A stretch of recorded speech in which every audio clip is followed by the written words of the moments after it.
If you want to forecast the 2024 presidential election, let's take a look at three levels to watch in the Dow Jones Industrial Average.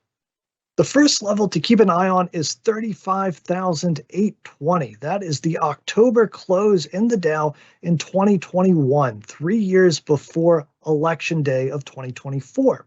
We're going to use that level to calculate the other two, which are even more important. So the second level to keep an eye on is 42,984. That represents a 20% gain from that October 2021 close. Incumbents that have run for re-election after a net gain in the Dow of 20% or more, those incumbents have been re-elected 87.5% of the time. So if the Dow is above that level on Election Day 2024, we're going to call that the Biden strong favorite zone. And by the way, these figures only apply if the incumbent Joe Biden stands for a second term and gets his party's nomination. The last level I want you to keep an eye on is 34,029. That represents a 5% loss from that key 3-year level.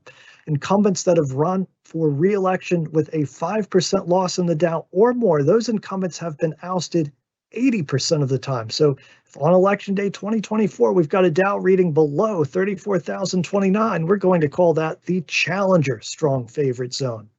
Now, where things get interesting is if the market is somewhere in between. That's what we call coin flip territory.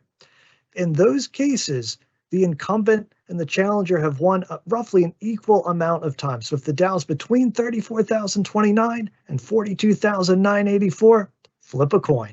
We'll have more to say about the 2024 race as we get closer to the time, but for now, we'll keep our eye on these levels in the Dow.